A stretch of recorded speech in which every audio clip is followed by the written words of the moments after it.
एक बार की बात है दोस्तों। गौतम बुद्ध एक जंगल में अपने आश्रम में तपस्या कर रहे थे कि अचानक एक दुखी महिला विलाप करती हुई महात्मा बुद्ध के पास आती है। महात्मा बुद्ध देखते हैं कि उसकी गोद में एक छोटा सा बच्चा है। महिला महात्मा बुद्ध से बोलती है, हे महात्मा, मेरा बेटा मृत्यु को प्राप्त हो गया है और मैंने आपका नाम दुनिया में सुना है। किसी के कहने पर मैं आपके पास आई हूँ। मुझे निराश मत कीजिए, मेरे बेटे को जीवित कर दीजिए, क्योंकि मेरा इस दुनिया में मेरे बेटे के अलावा कोई नहीं था। मेरे पति भी मुझे छोड़कर ना जाने कहाँ चले गए हैं। कृपा कर आप मेरे बेटे को जीवित कर दीजिए। महात्मा बुद्ध बोलते हैं, हे देवी, मैं आपकी ज़रूर सहायता करूँगा, किंतु आपको भी मेरी एक बात माननी होगी।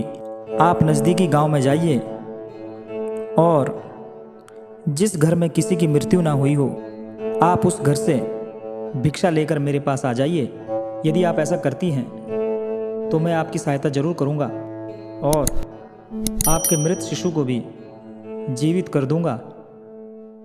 यह सुन माता कहती है कि जी महात्मा, मैं पड़ोस के गांव में जाती हूँ और वहाँ से किसी न किसी घर से मैं भिक्षा लेकर आपके पास आऊँगी।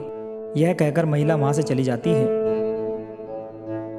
गांव में जाकर वह प्रत्येक घर से जहाँ किसी की मृत्यु ना हुई हो पूछकर वहाँ से भिक्षा मांगने का प्रयास करती है, किंतु प्रत्येक घर से यही सुनने को मिलता है कि नहीं, हमारे परिवार में तो किसी न किसी की मृत्यु कभी ना कभी हुई है।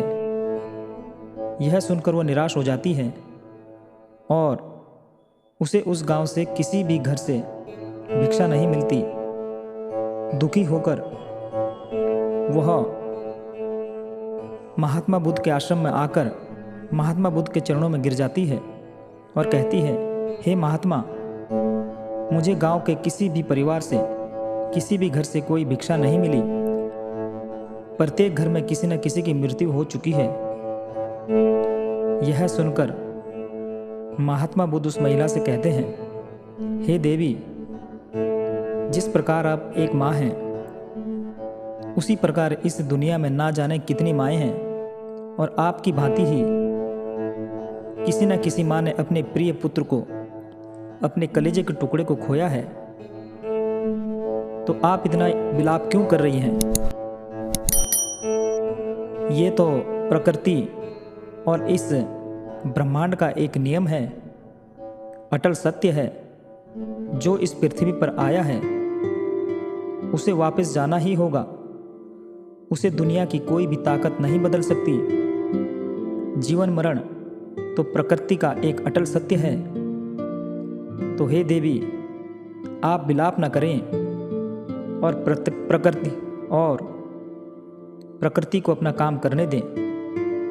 इस नश्वर शरीर को छोड़कर सभी ने इस पृथ्वी से वापस जाना ही है या पुनः किसी नए शरीर में आकर इस पृथ्वी पर जीवन भोगना है।